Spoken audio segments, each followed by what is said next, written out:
Share बाजार बेहाल है और इकॉनमी के सामने कई तरह की चुनौतियां मौजूद हैं। चुनौतियां जो हैं ग्रोथ की है, घटती खपत की है, महंगाई की है, कारोबारी आउटलुक की है, जॉब्स की है और हाल के वक्त की सबसे बड़ी मुसीबत है अमेरिकी टैरिफ। इस माहौल ने बड़ा कंफ्यूजन लोगों के लिए पैदा कर दिया है। इन्वेस्टमेंट को लेकर, बाजार को लेकर एक्सपर्ट्स भी जो हैं बटे हुए हैं। वैल्यूएशन गुरु दामोदरन ने एक बड़ी वार्निंग दी है। उन्होंने कह दिया कि दुनिया जिस तरह से प्रोटेक्शनिज्म की तरफ बढ़ रही है, उससे भारत की ग्रोथ स्टोरी के लिए खतरा पैदा हो रहा है। इकोनॉमिक ग्रोथ के लिए भारत को कई तरह की अड़चनों का सामना करना पड़ेगा। ये अड़चनें चीन के सामने कुछ दशक पहले आई मुश्किलों से कहीं ज्यादा बड़ी है। एक और एक्सपर्ट अजय बग्गा हैं, जो कह रहे हैं, उनकी राय जो है इससे सीधे उलट है। उनका कहना है कि ऐसा दिख रहा है कि फंड्स अब फिर से इमर्जिंग मार्केट्स का रुख कर रहे हैं। बग्गा कह रहे हैं कि इस शिफ्ट से भारत को बड़ा फायदा होने वाला है। सर, मेरा आपसे सवाल है कि ये दो अलग अलग राय तो है, लेकिन इन्वेस्टर्स को ये राय जो है बहुत उलझाने वाली लग रही है। आप कैसे देख रहे हैं इस मामले को? बिल्कुल, देखिए, जब से मार्केट्स ने पिछले साल गिरना शुरू किया, शेयर बाज़ारों ने, उसके बाद अब हम हाल में आके देख रहे हैं कि म्यूचुअल फंड्स में भी इन्वेस्टमेंट कमज़ोर पड़ते हुए नज़र आए। फरवरी के जब डेटा आए तो अब एक उहापोह की स्थिति है। एक तरह से दो फाड़ दिखाई दे रहा है जो जानकार हैं, एक्सपर्ट हैं, उनके बीच में। जी, अश्वत्थ दामोदरन को वैल्यूएशन गुरु के तौर पर जाना जाता है। बहुत प्रतिष्ठित जानकार हैं वैल्यूएशंस को, कंपनी को लेकर। उन्होंने भारत को लेके एक बड़ी चेतावनी, इसको हम कह सकते हैं कि उन्होंने दी हुई है, जिसमें उन्होंने साफ तौर पे कहा है कि इंडिया की ग्रोथ उस स्टोरी को जिस तरह से इन्वेस्टर्स को बेचा जा रहा है, वो शायद कुछ बढ़ चढ़कर बताई जा रही है, उसकी चुनौतियों के बारे में शायद नहीं बताया जा रहा है। ओके। अब चुनौतियां क्या हैं? जैसा चीन पिछले कुछ दशकों में चीन ने फेस की, जब दुनिया के साथ वो इंटरेक्शन कर रहा था चीन, तो उसके सामने जिस तरह की मुसीबतें या मुश्किलें आई, उसके मुकाबले कई गुना ज़्यादा भारत आज फेस कर रहा है। यानी भारत की ग्रोथ के रास्ते, भारत के एक बड़े कद की इकोनॉमिक ताकत बनने के रास्ते में ज़्यादा अड़चनें मौजूद हैं। उसको ज़्यादा स्टिफ कंपटीशन का सामना करना पड़ रहा है, जैसा चीन ने किया था उसके मुकाबले। तो अब ये एक पूरी और ख़ास तौर पर जिस तरह का प्रोटेक्शनिज्म अब दिखाई दे रहा है, उन्होंने ये साफ कहा है कि अगर ट्रेड वॉर छिड़ती है और टिकती है अगर ट्रेड वॉर, तो भारत के लिए बहुत मुश्किलें होंगी और दुनिया पहले जैसी कतई नहीं रहने वाली, जैसी ग्लोबलाइजेशन के पहले की दुनिया थी। तो ये अश्वत्थ दामोदरन की भविष्यवाणी है, जो एक तरह से आगाह कर रहे हैं भारत की ग्रोथ स्टोरी को लेके। अब इंडियन अगर उसमें आ जाएं तो अजय बग्गा की भविष्यवाणी है। अजय बग्गा कह रहे हैं कि जो पिछले कुछ वक्त में जो हमने देखा है, एक तरह से रिवर्सल का ट्रेंड अब नज़र आ रहा है। एक बार फिर से जो फंड्स हैं वो भारत और इमर्जिंग मार्केट्स की तरफ रुख करते हुए नज़र आ रहे हैं। जो बड़े ग्लोबल ब्रोकरेज हाउसेस हैं वो एक बार फिर से भारत को लेके बुलिश हो रहे हैं, भारत को लेके बाय का रिकमेंडेशन देते हुए ये फंड हाउस नज़र आ रहे हैं। इसमें जैसे कि हमने भी बात की थी, मॉर्गन स्टैनली है, 1,05,000 का सेंसेक्स का टारगेट, गोल्डमैन सैक्स है, इन लोगों ने जिस तरह के टारगेट्स दिए इंडिया को लेके, उन्होंने कहा है कि 1,05,000 का टारगेट जो दिया था, गोल्डमैन ने दिया था 25,500 का। बिल्कुल, तो वो उसी का एक तरह से वो जिक्र कर रहे हैं कि एक बार फिर से ब्रोकरेज हाउस जो है भारत को लेके बुलिश हो रहे हैं।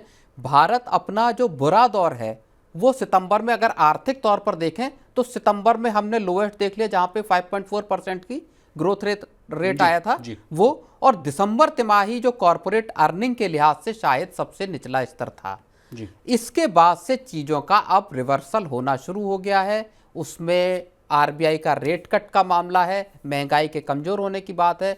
उन्होंने कहा कि आरबीआई ने पिछले कुछ वक्त में जिस तरह के फैसले किए हैं, चाहे लिक्विडिटी को लेके हो, चाहे रेट कट को लेके हो, अप्रैल में उन्होंने कहा कि फिर से एक रेट कट हम देख सकते हैं, और इस तरह से अब पूरा का पूरा सिनेरियो फिर से पलटता हुआ दिखाई दे रहा है। यानी भारत को अब जब होगा, जो जिस तरह के फंड्स फिर से भारत और इमर्जिंग मार्केट्स में आना शुरू हुए हैं, उससे इंडिया को एक बहुत बड़ा फायदा होने की उम्मीद है, ऐसा अजय बग्गा का मानना है। तो बिल्कुल दो तरह की बातें एकदम से साफ तौर पर नजर आ रही हैं। जहां एक तरफ बेरिश बातें कही जा रही हैं कि शायद मुश्किल हो, जैसे शंकर शर्मा का देख लीजिए, वो तो कहते हैं कि इन्वेस्टर्स को अगर किसी को पैसा कमाना है तो उसको भारत से निकल जाना चाहिए।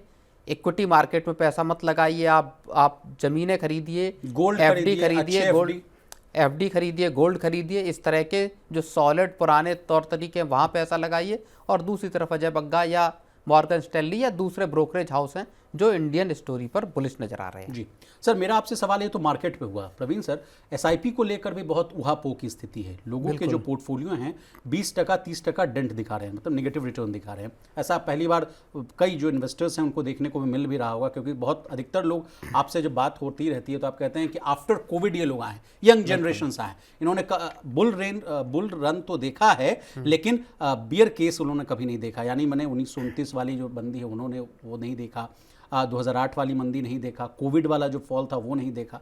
मेरा सवाल आपसे है सर कि एसआईपी को लेकर भी कहा जा रहा था कि तमाम जो इन्वेस्टर्स जो हैं वो इनको सुनते थे, चाहे एडलवाइज की सीईओ हो गुप्ता साहब उनको सुनते थे, चाहे एस नरेन साहब को सुनते थे, शंकर शर्मा को सुनते थे। सभी लोग कह रहे हैं, कुछ कह रहे हैं कि ऐसी जो विवाद है मत पड़िए, 10 दिन का बहस होता है, कुछ कह रहे हैं कि एसआईपी बंद कर दीजिए, मिड कैप और स्मॉल कैप से निकल जाइए। मुझे समझ नहीं आ रहा है, जब मेरे लिए इतना कंफ्यूजिंग है तो इन्वेस्टर्स जिनका पैसा जो हर महीने जा रहा है शेयर मार्केट में हो या एसआईपी में हो, वो क्या करे सर? तब सबसे आसान सवाल मैं आपसे पूछ रहा हूँ। नहीं देखिए, कभी भी जब भी मुश्किल वक्त आते हैं तो हमेशा समस्या इसी चीज़ की होती है कि आखिर सही फैसला होगा क्या। असली सही फैसला लेने की कैपेसिटी ही आपको अलग बनाती है जी। और ऐसे वक्त में हमेशा दो तरह की चीज़ें राय आती हैं जो अभी आ रहा है। जैसे म्यूचुअल फंड की आप बात कर रहे थे, एस नरेन ने कहा कि आप गलत वक्त पर गलत फंड में पैसा लगा रहे हैं या गलत स्टॉक में पैसा लगा रहे हैं तो आपके लिए मुश्किलें होंगी। जी। राधिका गुप्ता कह रही हैं कि अगर आप लंबे वक्त के लिए टिक रहे हैं तो इसमें कोई दिक्कत नहीं है, आप एक certain allocation small cap mid cap funds में भी रख सकते हैं, ऐसे स्टॉक्स में भी रख सकते हैं। तो हमेशा खास तौर पर जब मुश्किल वक्त होगा तो हमेशा दो तरह की राय आएंगी। किसी ने कोविड के टाइम पे ये नहीं सोचा था कि उसके बाद मार्केट इस तेजी से बूम करेगा, वी शेप रिकवरी, क्योंकि कोविड जिस तरह की अनसर्टेन सिचुएशन थी, जहां ये नहीं पता था कि दुनिया अब इसके बाद बचेगी या नहीं बचेगी, जहां वैक्सीन का कोई पता नहीं था। लोग कह रहे थे कि 20 साल 30 साल 40 साल लगेंगे पूरी आबादी को वैक्सीनेट करने में, जी। बनने में ही 10 साल लगेंगे, बनने में 10 साल लगेंगे, फिर वैक्सीनेशन करने में इतने साल लग जाएंगे। मैन्युफैक्चरिंग कैपेसिटीज हमारे पास लिमिटेड है। हमने बहुत सारी स्टोरी उस वक्त मैंने भी की कोविड के दौरान, और बहुत सारी स्टोरीज ऐसी आई कि दुनिया का जहाँ पे ये लगा कि अब बचने के आसार कैसे होंगे, क्या होंगे, मिलियंस ऑफ लोगों के जान जाने की बात हुई।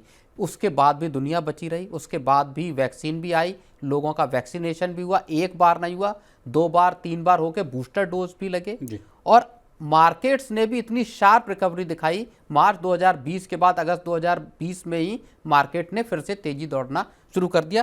वही हालात आज हैं, मुश्किल वक्त है मार्केट्स के लिए, बार बार बाजार गिर रहा है। एफआईआईज अब मार्च में ही 15 दिन में 30,000 करोड़ रुपए की भारी बिकवाली हुई है। लेकिन इसके बाद किस तरह की शक्ल लेंगे, कितना टाइम लगेगा रिकवरी में, रिबाउंड होने में, ये देखना होगा।